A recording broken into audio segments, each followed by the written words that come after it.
Standard 8 Vikas English grammar and કમ્પોઝિશનમાં chapter number 5 the past continuous tense. ગયા તાસમાં present continuous કર્યું. આ વખતે પાસ્ટ કન્ટિન્યુઅસ ટેન્સમાં આઈએનજી વાળું રૂપ લાગે અને સાથે ટુ બીના રૂપ, બે ટુ બીના રૂપ છે વોઝ, સિંગ્યુલર માટે વોઝ અને પ્લુરલ માટે વેર. બસ આ બે સને યાદ રાખીએ એટલે આઈએનજી વાળા રૂપ તો પ્રેઝન્ટ કન્ટિન્યુઅસ ટેન્સની જેમ જ લાગશે. એટલે કયા સિંગ્યુલર, જ્યાં પણ સબ્જેક્ટ સિંગ્યુલર હશે, પછી ફર્સ્ટ પર્સન હોય કે સેકન્ડ પર્સન હોય કે થર્ડ પર્સન હોય, બધામાં વોઝ લાગશે અને પ્લુરલ હોય એમાં વેર લાગશે. તો આ રીતના આપણે અત્યારે પાસ્ટ કન્ટિન્યુઅસ ટેન્સની એક્સરસાઇઝ કરીશું. Exercise number 1. એક્સરસાઇઝમાં 1માં આપણે ટુ બીના રૂપ મૂકી અને આઈએનજી વાળું રૂપ મૂકવાનું છે જે બ્રેકેટમાં આપ્યું છે. ક્વેશ્ચન 2ની અંદર કૌંસની અંદર WH ક્વેશ્ચનનો શબ્દ આપ્યો છે એના આધારે વાક્યમાંથી જોઈ અને જે શબ્દ જરૂરી હોય એને ડિલીટ કરી અને પ્રશ્ન બનાવવાનો છે. ક્વેશ્ચન 3માં જે શબ્દની નીચે અંડરલાઇન કરી છે એને જોઈને કયો WH ક્વેશ્ચન લાગશે, વોટ, વેર, વેન, હુ એવા શબ્દનો ઉપયોગ કરી અને ક્વેશ્ચન બનાવવાનો છે. એક્સરસાઇઝ 1. કૌંસમાં આપેલા ક્રિયાપદોનું ચાલુ ભૂતકાળના રૂપો વડે ખાલી જગ્યા પૂરો. ઉદાહરણ આપ્યું છે દર્શન એન્ડ આરતી, બહુવચન થઈ ગયું એટલે વેર લાગશે. Helping the teacher, question mark છે હેલ્પ. એ રીતના કિરીટ સિંગ્યુલર છે એટલે લાગશે was. Talking in the class લખો. પૂજા સિંગ્યુલર છે એટલે વોઝ ક્લિનિંગ લખો. રામુ સિંગ્યુલર છે એટલે વોઝ ક્લોઝિંગ લખો. વોઝ ક્લોઝિંગ, એમાં છેલ્લે ઈ છે એટલે નીકળી જઈ અને આઈએનજી ફોર્મ લાગશે. હવે ક્વેશ્ચન છે એટલે પહેલી ખાલી જગ્યામાં ટુ બીનું રૂપ કયું આવશે? એ કેપિટલ આવશે પ્લસ અહીંયા the police men, MEN men છે એટલે કે બહુવચન છે તો આવશે વેર ધ પોલીસ મેન સ્ટોપમાં છેલ્લે પી છે અને આગળ એક વોવેલ છે એટલે ડબલ પી થઈને આઈએનજી લાગશે લખો.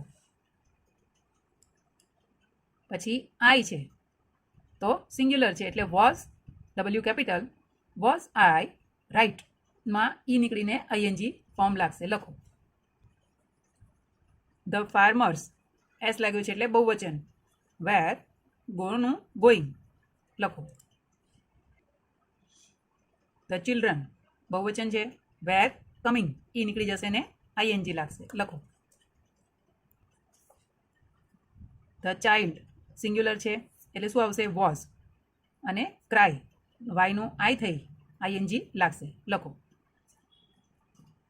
યુમાં તો વેર જ આવે, વેર યુ ડાન્સનું ઈ નીકળી જશે ને આઈએનજી લાગશે લખો. લાસ્ટ ઉમા એન્ડ સવિતા, બે નામ છે એટલે બહુવચન, વેર મેકનું ઈ નીકળીને આઈએનજી લાગશે લખો. આ રીતના પોતાના જવાબને વ્યવસ્થિત ચેક કરો. Exercise number 2. કૌંસમાં આપેલા શબ્દનો ઉપયોગ કરી પ્રશ્ન વાક્ય બનાવો. કૌંસમાં આપેલા જે શબ્દ છે વોટ એટલે કે શું, તો અહીંયા Ketaki was reading a book, શું વાંચે છે? અ બુક એટલે બુક શબ્દ નીકળી જશે. વોટ વોઝ કેતકી રીડિંગ એ રીતના બનશે. પછી સવાલ number 2.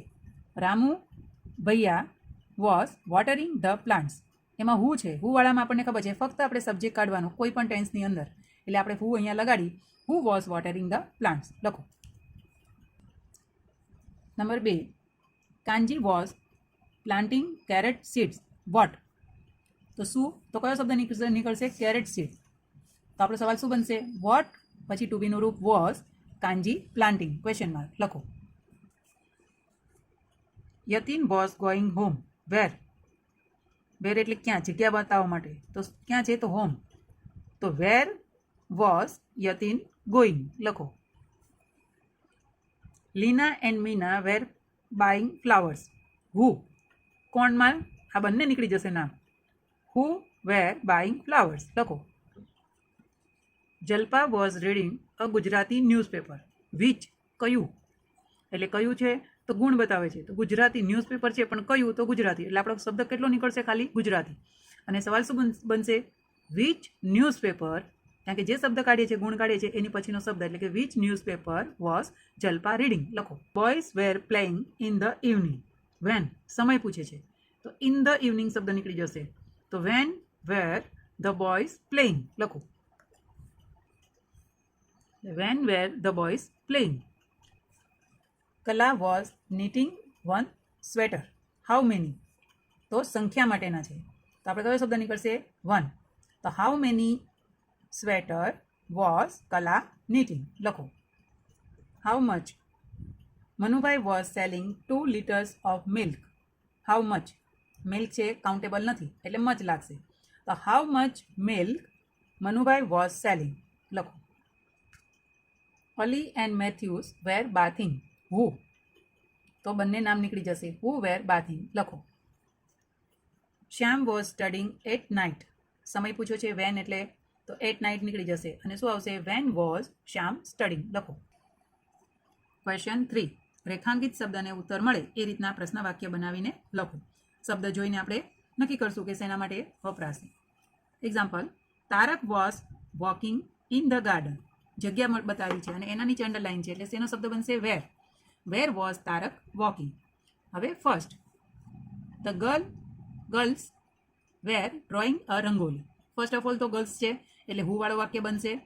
Who were drawing a rangoli. અને બીજું છે અ રંગોલી એટલે કે ઓબ્જેક્ટ છે તો શું આવશે? વોટ પછી ટુ બીનો રૂપ what were the girls drawing લખો. બંને સવાલ. What was the girls drawing. A રંગોલીના આધારે છે એટલે આપણું ટુ બીનું રૂપ અહીંયા ચેન્જ થઈ જશે. સવાલ number 2. Vivek was writing a poem last night. Vivek માટે છે તો who was writing a poem last night. પછી અ પોએમ ઓબ્જેક્ટ છે એટલા માટે શું આવશે? What was Vivek writing last night. અને લાસ્ટ નાઇટ સમય બતાવવા માટે છે એટલે when was the Vivek writing a poem લખો. 3 સવાલ. તમારા સવાલને ચેક કરો. અને સવાલ number 3. Tarun and Varun were playing under a tree. Tarun અને વરુણ માટે who were playing under the tree.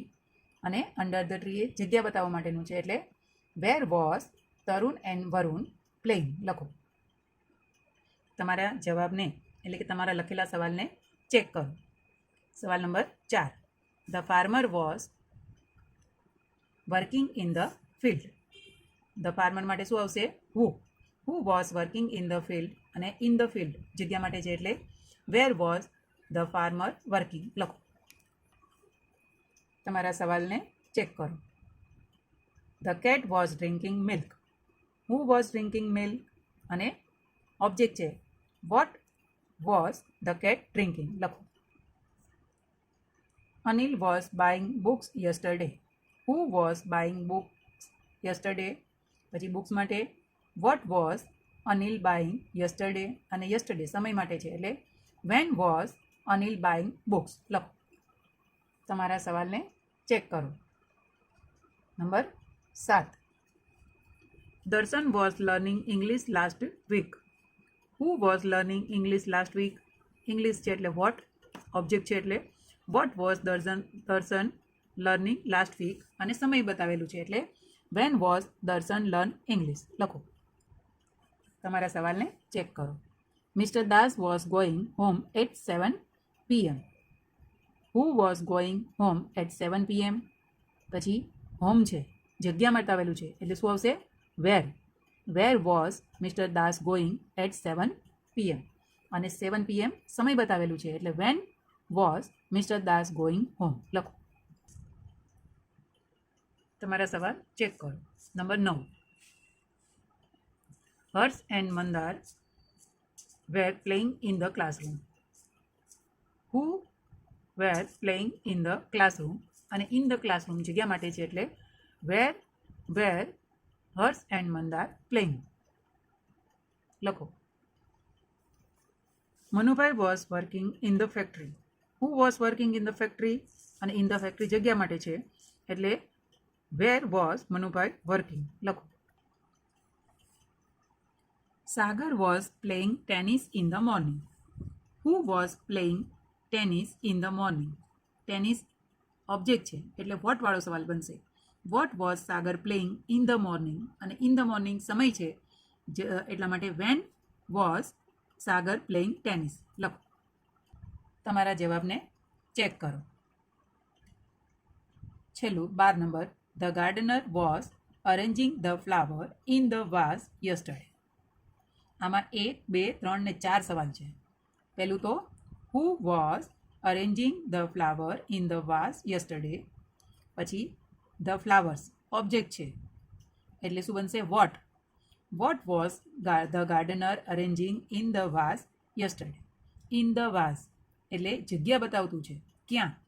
તો where was the gardener arranging the flower yesterday, અને યસ્ટરડે સમય બતાવતું છે એટલે when was the gardener arranging the flower in the vase. 4 સવાલ લખો.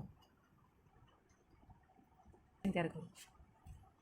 આ સવાલમાં વાક્ય મોટું છે તો ક્યારેક આપણા શબ્દની તો એકાદ શબ્દ જો નીકળતો હોય અને અર્થ ન ચેન્જ થતો હોય તો આપણે એને સ્કીપ કરી શકીએ છીએ, એટલે કે એને કાઢી શકીએ છીએ કે યસ્ટરડે સમય ન બતાવવાથી પણ વાક્યની રચના પૂરેપૂરી સમજાય છે.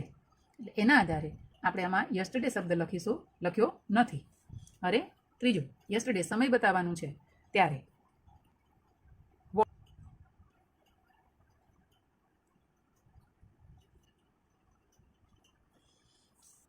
તમારા સવાલને ચેક કરો.